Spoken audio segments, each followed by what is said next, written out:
Yes.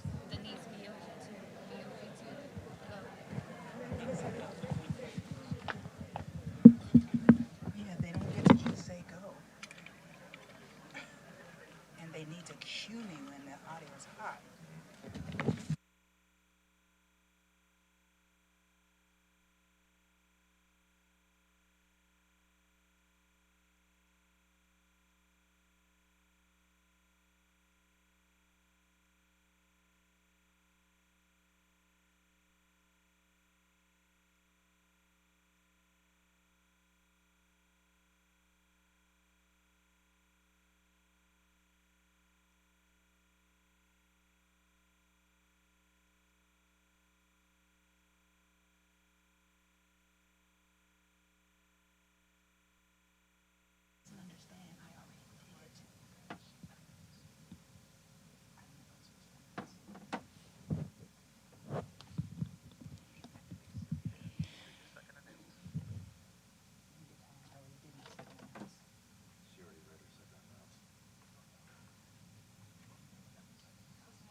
Thank you for taking your seats and working to silence your cell phones.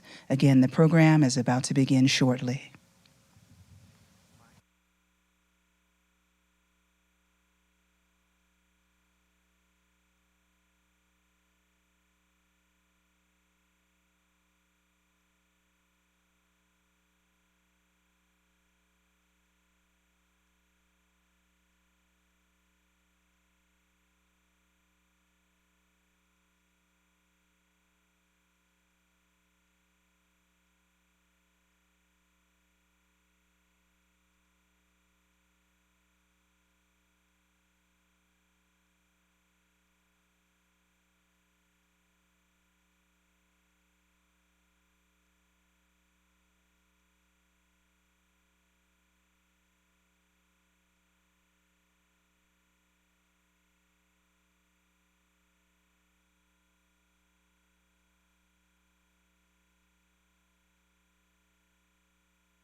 Welcome to a conversation with Vice President Kamala Harris, the Democratic nominee for President of the United States.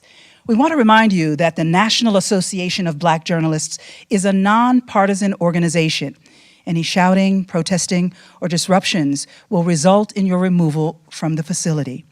We ask that the professionalism we bring to our newsrooms, workplaces, and classrooms be maintained throughout this conversation. Please keep your attention focused on the set, the conversation, and not the cameras.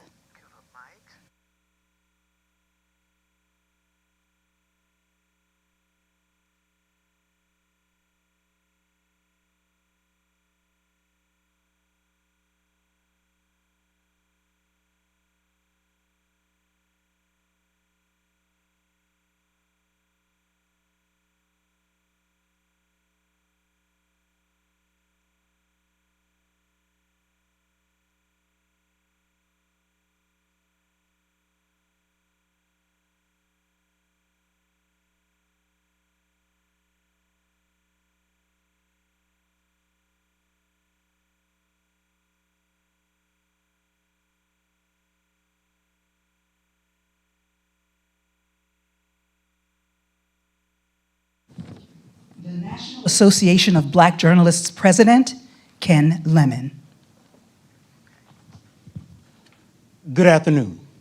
I'm proud to give greetings from the National Association of Black Journalists, the largest in the nation association for journalists of color.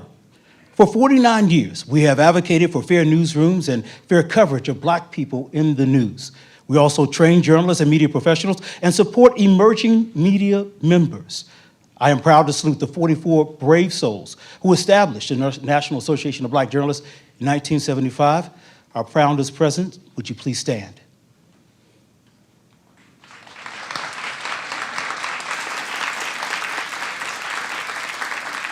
I'd like to also recognize our board of directors who work tirelessly for our members. Our board members present, please stand.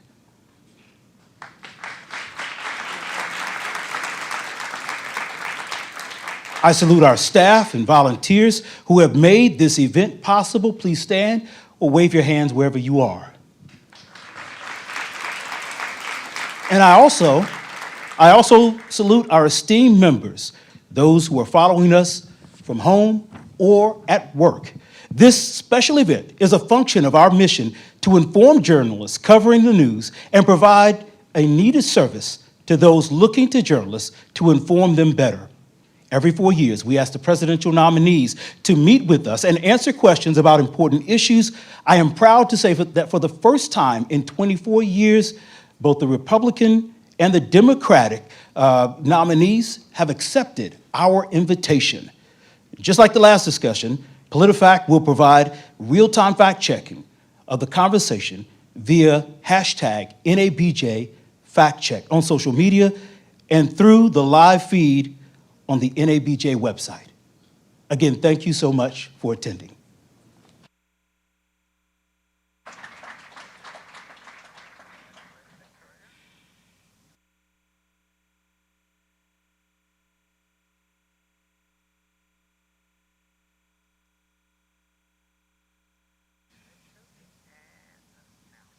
Let's meet our three moderators for today's discussion. Jaron Keith Gaynor is the White House correspondent and managing editor of politics for The Griot. Eugene Daniels is co-author of the Politico Playbook and is Politico's White House correspondent. Tanya Mosley is the co-host of NPR and WHYY's Fresh Air. Hello, everyone, and welcome. We're going to get right to it. Without further ado, Vice President Kamala Harris.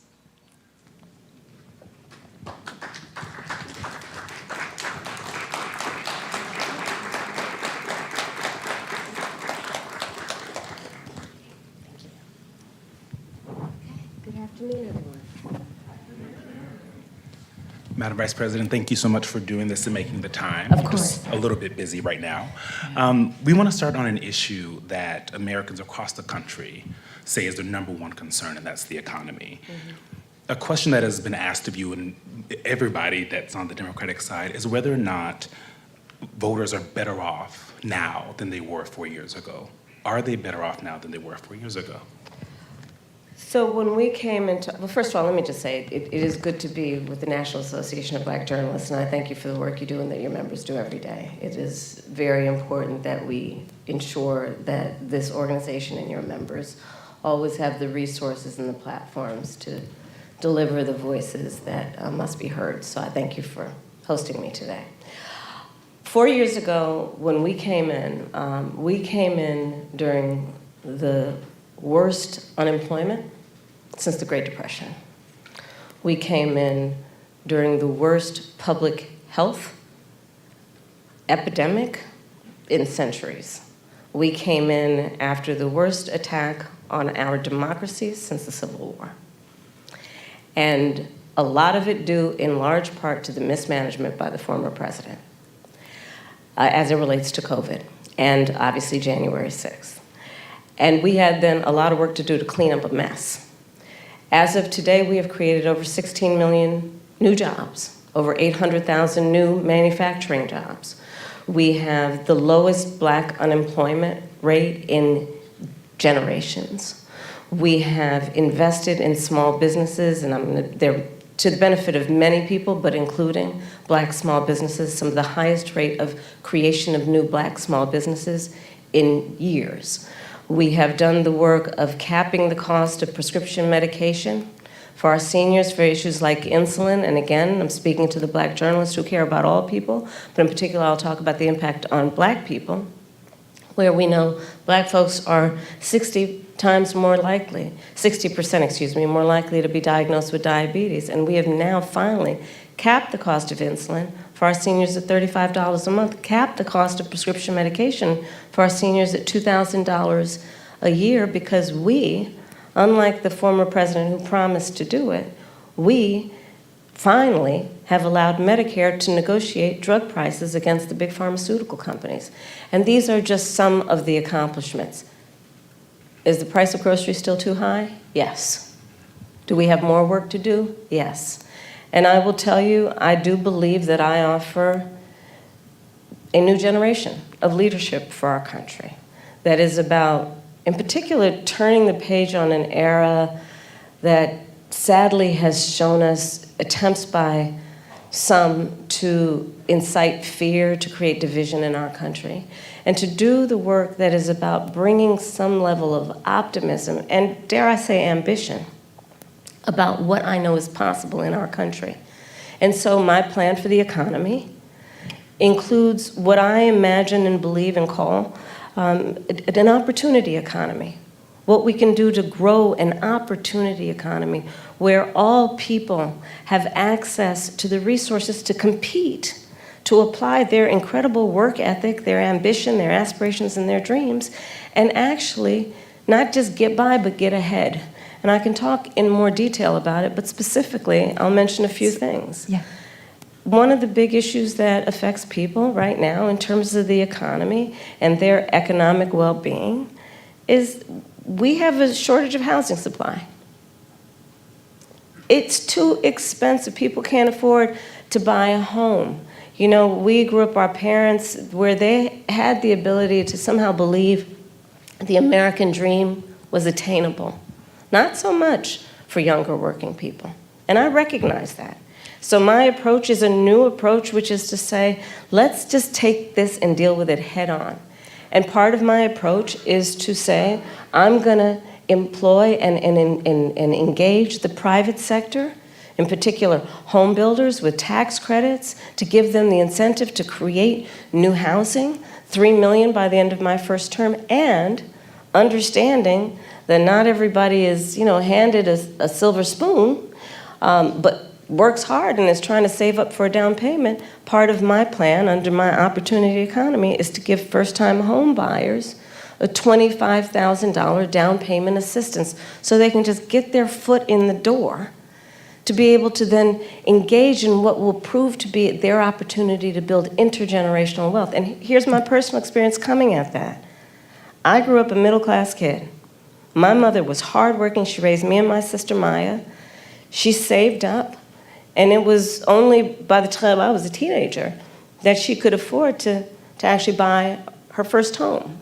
And I know, and I identify with, I know where I come from. Madam Vice and President. I know, but I'm just going to finish. I know that so many people work so hard and should have the opportunity to just get their foot in the door. Again, so it's not just about getting by, but getting ahead. Please. I'd like to ask you more about the opportunity economy. Housing is a part of it, as well as expanding the earned income tax credit, Yes. financial support, as you mentioned, for first-time buyers, Yep. and a $50,000 tax deduction for startups and small businesses. Yes. But I want to talk to you about the squeeze that millions of Americans are also dealing with that impacts their ability to work and make money, and that is child care and Yeah. elder care. Yeah. And it's a squeeze for millions of people. In some parts of the country, it costs more for childcare than for rents. I think That's right. Bloomberg recently reported an average of $33,000 a year. So I'm just wondering, you mentioned that in your opportunity economy, a child tax credit, but that's just one part of an ecosystem. Right. Please tell us, what plans will you propose to guarantee that families can actually afford childcare and elder care? So to your point, it is sadly the state of affairs in our country that working people often have to decide to either be able to work or be able to afford childcare. Like they can't afford childcare and actually do the work that they want to do because it's too expensive and it doesn't actually level out in terms of the expense versus the income. My plan is that no family, no working family should pay more than 7% of their income in childcare. Because I know that when you talk about the return on that investment, allowing people to work, allowing people to pursue their dreams in terms of how they want to work, where they want to work, benefits us all. It strengthens the entire economy. We saw, for example, during the pandemic what happened. And it sadly has dissipated as a conversation that we need to resuscitate, which is the number of women that had to leave the workforce because of a lack of childcare and home health care. And so many of our families, and in particular women, end up carrying the responsibility. Men do too, of course. What we call people who are in the sandwich generation. Exactly. Who have young children and are also taking care of their parents.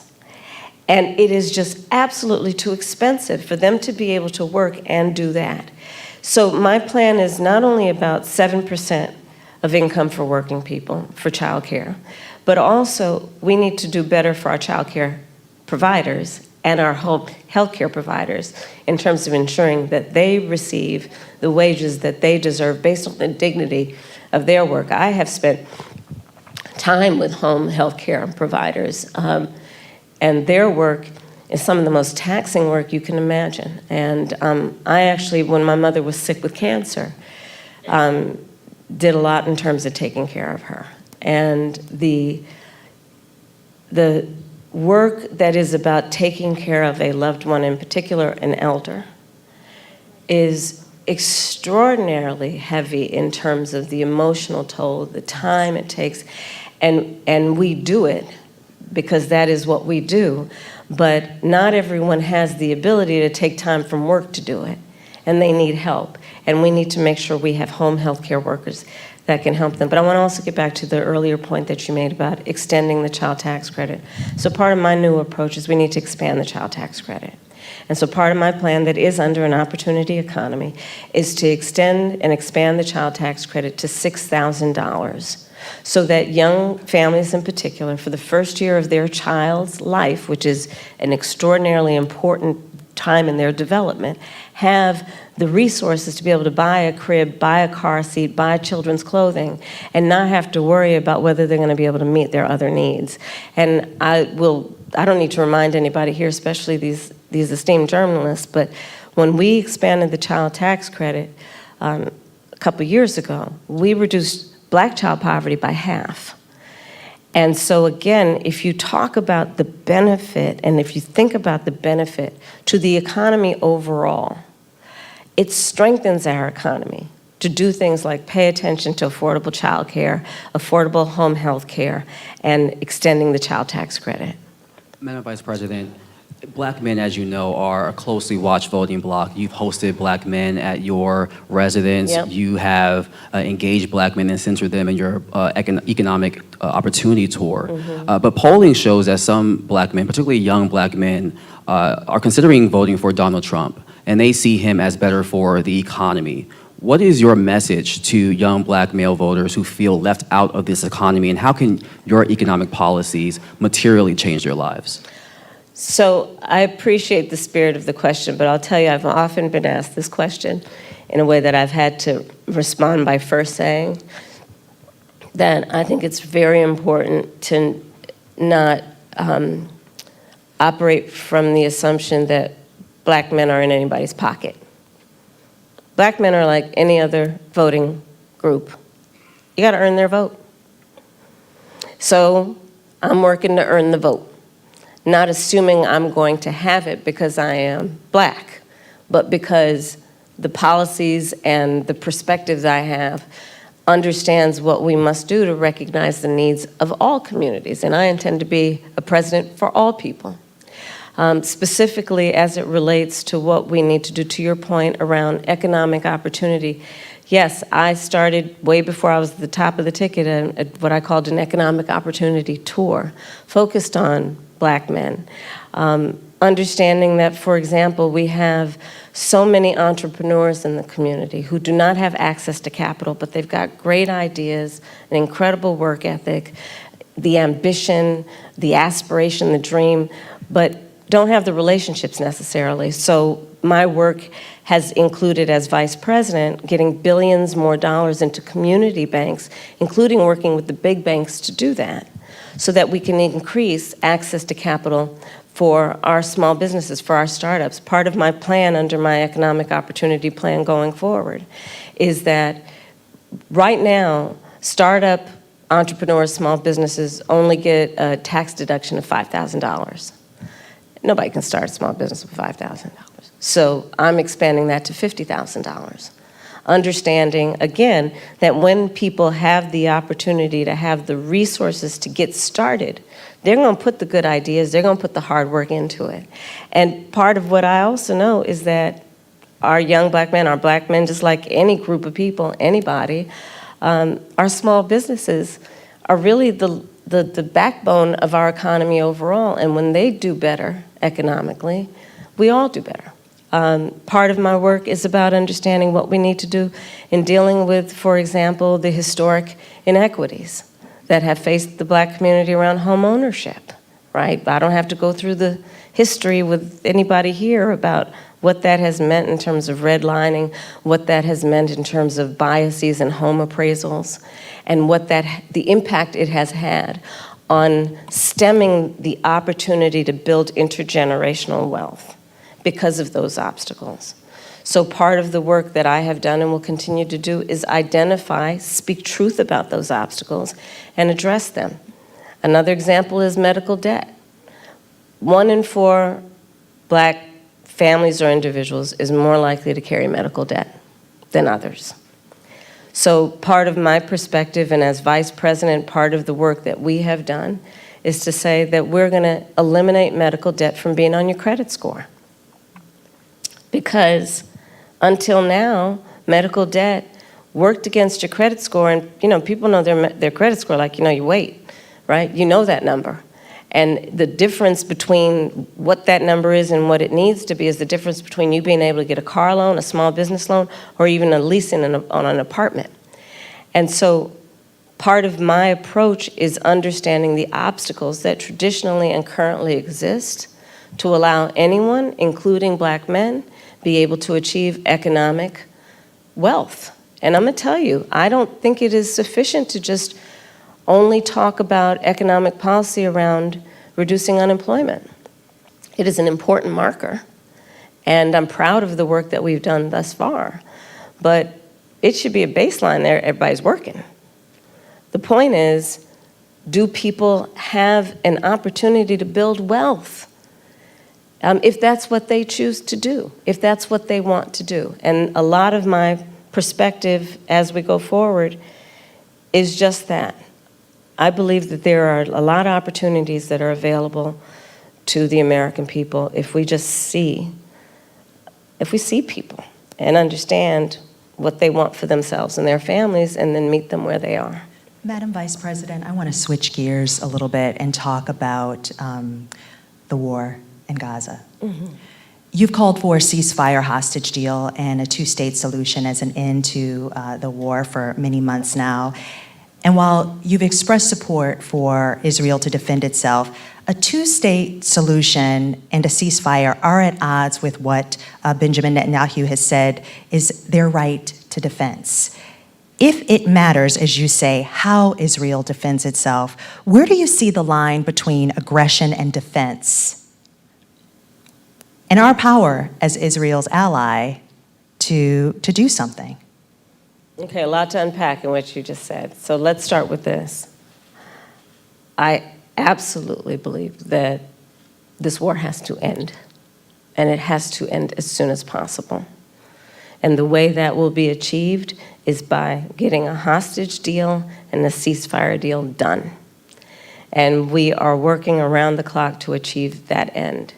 Stepping back, October 7, 1,200 Israelis were slaughtered, and actually and some Americans, by the way, in that number, slaughtered. Young people who were attending a concert, women were horribly raped. And yes, so I have said, Israel has a right to defend itself. We would. But Madam Vice President, I think my ask is the difference between aggression and defense. No, but it's important to put it in context, which is what I'm doing, and I'll get to that. And so how it does so matters. And far too many innocent Palestinians have been killed. Women and children. We have seen with horror the images coming out of Gaza. And we have to take that seriously. And we have to agree that not only must we end this war, but we have to have a goal of a two-state solution, because there must be stability and peace in that region, in as much as what we do in our goal is to ensure that Israelis have security and Palestinians in equal measure have security, have self-determination and dignity. A question for you on that, though. What levers does the U.S. have to support Palestinians in their right to self-determination? And is it even possible as Israel's ally? Well, absolutely.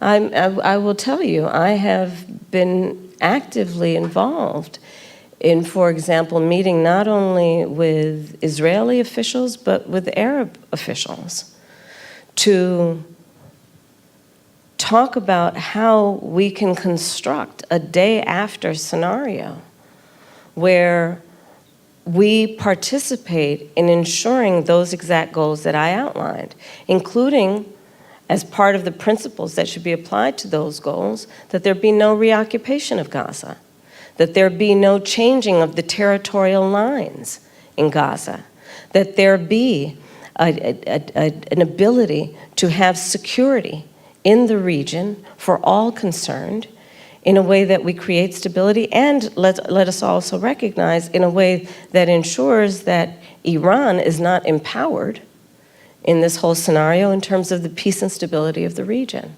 But absolutely, the United States of America absolutely has a role, which is why we have been active, in particular with the Qataris and the Egyptians, around attempting to get a deal done and get it done as quickly as possible. But Madam Vice President, just to follow up really quickly, is there a specific policy change that you as President of the United States would say you would do that would help this along? Because you've gotten a lot of credit for emphasizing the humanity of Palestinians, but what I often hear from folks is that there's no policy change that either you or President Biden have gone and said they would do.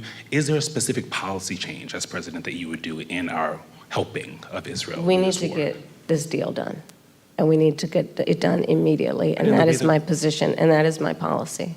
We need to get this deal done. But in the way that we send weapons, in the way that we interact as their ally, are there specific policy changes? Well, Eugene, for example, one of the things that we have done that I am entirely supportive of is the pause that we've put on the 2,000-pound bombs. And so there is some leverage that we have had and used. But ultimately, the thing that is going to unlock everything else in that region is getting this deal done. And I'm not going to disclose private conversations, but I will tell you, I've had direct conversations with the Prime Minister, with the President of Israel, with Egyptian leaders, and with our allies. And I think we've made ourselves very clear this deal needs to get done in the best interest of everyone in the region, including getting those hostages out who, I mean, we saw the latest example of what happened with the six most recently, one of whom was an American citizen. But what do you say to those that say that's not enough, that stopping the 2,000-pound bombs the one time wasn't enough, that this administration, your possible administration, has to do more? Well, we are doing the work of putting the pressure on all parties involved to get the deal done. But let me be very clear also. I support Israel's ability to defend itself. And I support the need for Palestinians to have dignity, self-determination, and security as we move forward and get a two-state deal done. But right now, the thing we need to get done is this hostage deal and this ceasefire deal. We need a ceasefire. We need the hostage deal. I want to switch gears to racial justice, Madam Vice President. Last month, you eulogized Congresswoman Sheila Jackson Lee. Yeah. Jackson Lee's signature bill, one of a few, was H.R. 40, which would create a commission to study the history of U.S. slavery and study the issue of reparations. She introduced H.R. 40 every session of Congress, taking up the mantle from Congressman John Conyers. This is a bill that you have co-sponsored as a U.S. Senator. Yet, despite the fact that this has been, similar commissions have been created on the state level and on the local level, is yet to pass in Congress, let alone come out of committee. Congresswoman Jackson Lee, Congresswoman Barbara Lee, and other advocates have called for President Biden to take executive action to create this commission. Would you, as president, take executive action to create this commission, or do you believe that it should happen in Congress? Well, first of all, as you mentioned, Sheila Jackson Lee, she was an extraordinary leader who we just recently lost, and she was a friend and a real champion for so many issues. So I feel compelled to say that about her. On the issue of what we need to do going forward, look, first of all, we just need to speak truth about history in spite of the fact that some people would try and erase history and try and teach our children otherwise. We need to speak truth about the generational impact of our history in terms of the generational impact of slavery, the generational impact of redlining, of Jim Crow law. I could go on and on and on. These are facts that have had impact. And we need to speak truth about it. And we need to speak truth about it in a way that is about deriving solutions.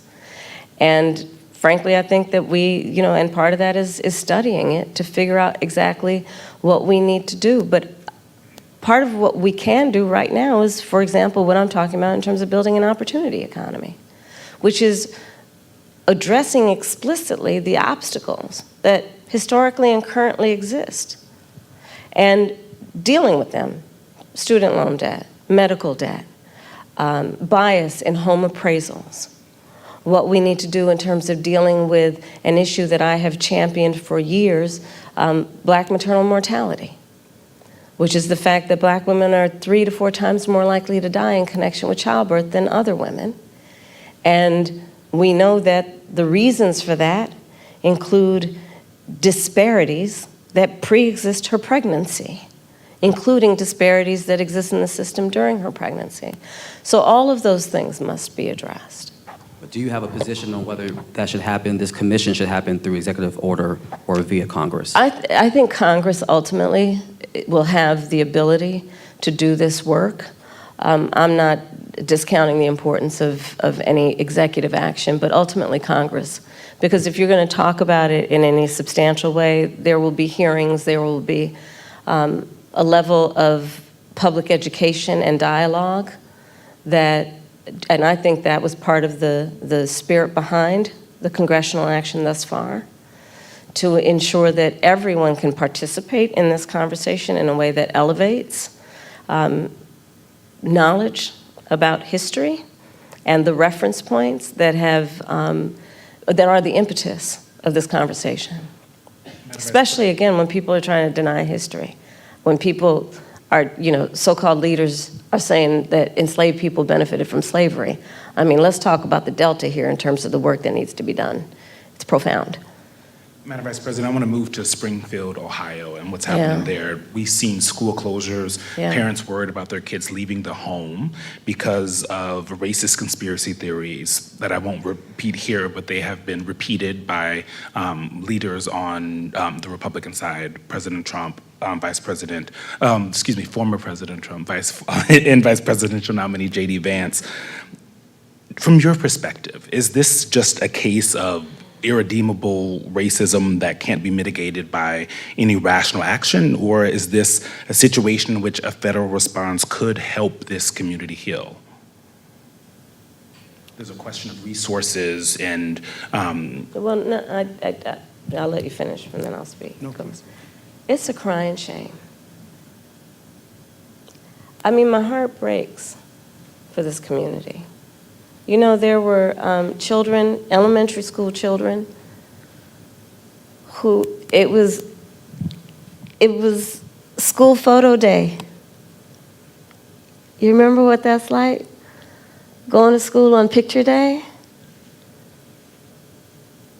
Who are dressed up in their best, got all ready, knew what they were going to wear the night before, and had to be evacuated. Children. A whole community put in fear.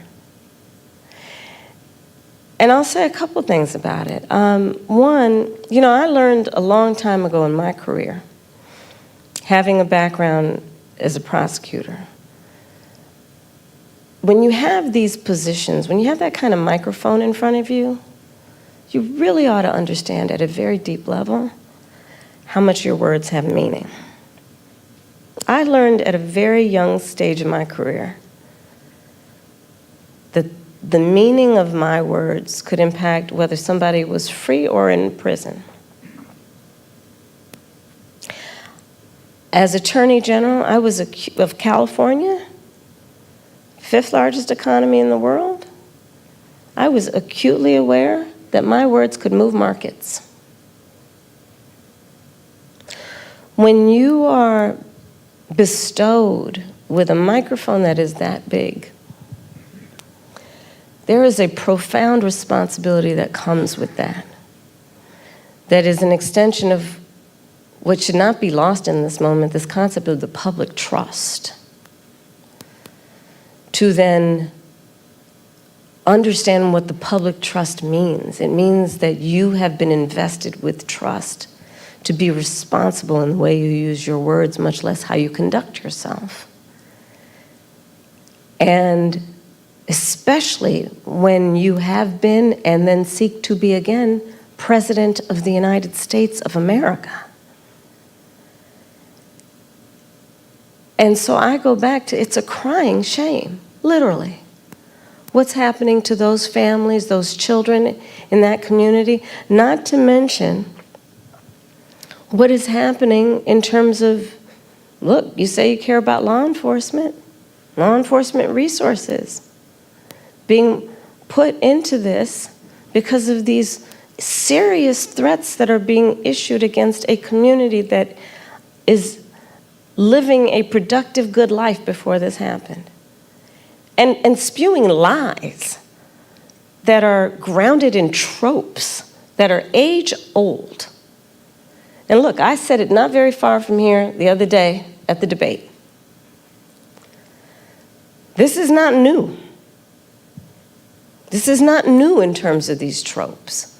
This is not new in terms of where it's coming from. And, whether it is refusing to rent to people, rent to black families, whether it is taking out a full-page ad in the New York Times against 5 innocent black and Latino teenagers, the Central Park 5, calling for their execution, whether it is referring to the first black president of the United States with a lie, birther lies. And look, the American people deserve, and I do believe want better than this. I do believe that. I know, the vast majority of us as Americans know we have so much more in common than what separates us. I know that. I know that regardless of someone's background, their race, their gender, their geographic location, I know that people are deeply troubled by what is happening to that community in Springfield, Ohio. And it's got to stop. And we've got to say that you cannot be entrusted with standing behind the seal of the President of the United States of America, engaging in that hateful rhetoric that, as usual, is designed to divide us as a country, is designed to have people pointing fingers at each other. It's designed to do that. And I think most people in our country, regardless of their race, are starting to see through this nonsense and to say, you know what, let's turn the page on this. This is exhausting and it's harmful and it's hateful and grounded in some age-old stuff that we should not have the tolerance for. So let's turn the page and chart a new way forward and say, you can't have that microphone again. Madam Vice President, I'm switching gears again. Okay. Quick question. I want to talk to you about gun control. So you've said you support an assault weapons ban and universal background checks, and we actually learned during the debate that you are a gun owner. But in cities like Philadelphia, handguns are responsible for most homicides and violent crime. The most recent FBI data shows handguns were involved in 59% of murders in our country. How will you address the issue of the use of handguns? Because a push for an assault weapons ban only addresses a significant but small part of the problem. So, first of all, yes, I am a gun owner, and Tim Walz is a gun owner, and we're not trying to take anybody's guns away from them. But we do need an assault weapons ban. Assault weapons are designed to kill a lot of human beings quickly, Yes, and an have assault no weapons place, ban, and have yes. no place, I'm gonna get to it, Yes. and have no place on the streets of a civil society. We need universal background checks, which, to your point about handguns, is about saying that it is just reasonable to want reasonable gun safety laws that say we should do background checks that we ought to know. It's just reasonable. You might want to know before someone can buy a lethal weapon if they've been found by a court to be a danger to themselves or others. You might just want to know. And respectfully, we do understand that. But you're asking Yes. about... I'm you're asking asking specifically about handguns, because many of those handguns aren't purchased in places. Universal background checks Yes. apply to handguns. Yes. do. But in And many s- instances, those handguns aren't even bought lawfully. Yes. Which is why I also have been very adamant for years. In fact, I myself protested at a gun show probably 10, 15 years ago about the gun show loophole and why we need to close that. Because what ends up happening is that gun shows at flea markets, gun dealers are not, under existing law in the past, required to register their sales. And so you are exactly right that a lot of homicides, for example, a good number of them, I don't have the statistic in front of my mind, are committed with illegally purchased guns. And that's why we need to address each entry point in the issue, including universal background checks, closing the gun show loophole, and what we need to do as a general matter to focus not only on reaction to crime, but prevention of crime. So you're raising a very important issue that has many facets, including what we need to do in terms of reasonable gun safety laws and what we need to do around crime prevention, what we need to do around crime deterrence. But listen, I have personally prosecuted homicide cases. I have held the hands of mothers who have come to me crying, who have said, I only want to talk to Kamala, because they knew when they sat down, I would treat them with the dignity and respect that they were entitled and due about the loss of their child, often their son, to gun violence and the need to take it seriously. And we must take it seriously. In every way, understanding it's not just about a soundbite. It's about a comprehensive approach that deals with the tragedy of, to your point, everyday gun violence in America. It's real. It has had a profound impact in terms of trauma that, for the most part, has gone undiagnosed and untreated. The trauma that exists in communities around the violence of losing their children, losing a brother, losing a father, an uncle. All of that must be addressed, and we have to have a holistic response to Are it. there things we haven't thought about yet? Because every time we bring up this issue of gun violence, universal background checks comes up and a ban on assault weapons. Are there other solutions that you're also thinking about that will get at this issue? Absolutely. For example, part of what we did with, so we, as Vice President and with the President, we were able to pass the first meaningful gun safety legislation in 30 years. And part of what that involved was millions and millions of dollars to put more mental health counselors in public schools, right? Because we know that there is an aspect of this that is about treating the trauma, and dealing with it at its source before it ends up manifesting itself in a problem. There is the work that we need to do that is about putting resources into communities around violence prevention. I've been a big advocate of that for years, which includes what we need to do around putting resources into community-based intervention that is not just requiring on the good people in the community to volunteer to do the intervention, but actually paying people to do it because it's a full-time job. It's about understanding what we need to do to, again, understand that, to your point, we have to have a holistic response to this issue and prioritize it instead of reacting to the tragedy that, sadly, they are too predictable. Let's all agree, enough of that. There are very few solutions that we haven't thought of.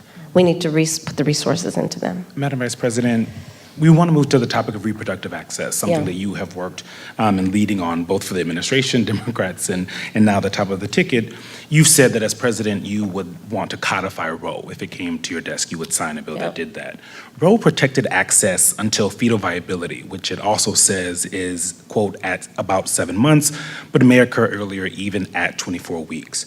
So do you similarly support also codifying Roe's restrictions, which allowed states to ban abortion in the 3rd trimester of pregnancy unless necessary to save the mother's life?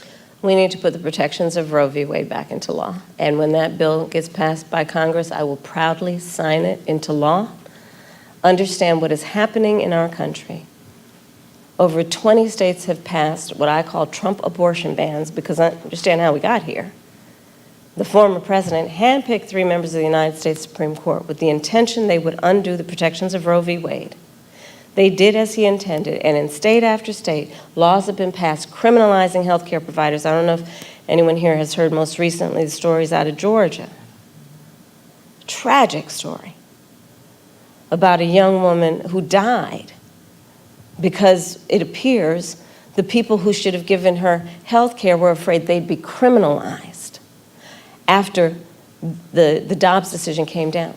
Laws that make no exception even for rape or incest, which means that you're telling a survivor of a crime of a violation to their body that they have no right to make a decision about what happens to their body next, which is immoral.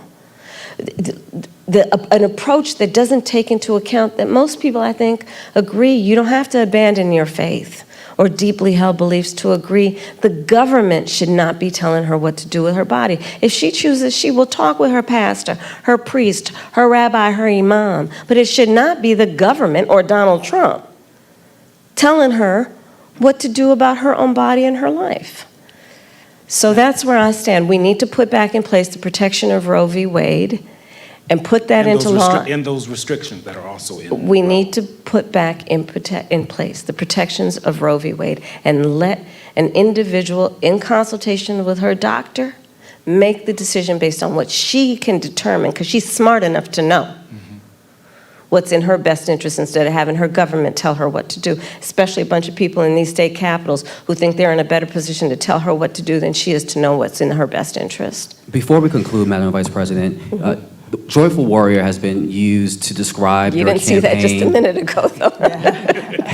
Okay, I'm And- back to my joyful part. And your opponent and Republicans have at times weaponized you laughing in campaign ads, for example. Why is joy important to you to insert into this election? And what do you make of Republicans using that as a way to suggest that you're not a serious candidate?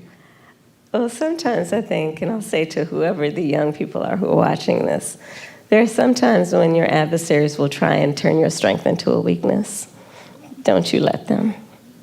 Don't you let them. I find joy in the American people. I find joy and optimism in what I see to be our future and our ability to invest in it. I find joy in the ambition of the people. I find joy in the dreams of the people. I find joy in building community. I find joy in building coalitions.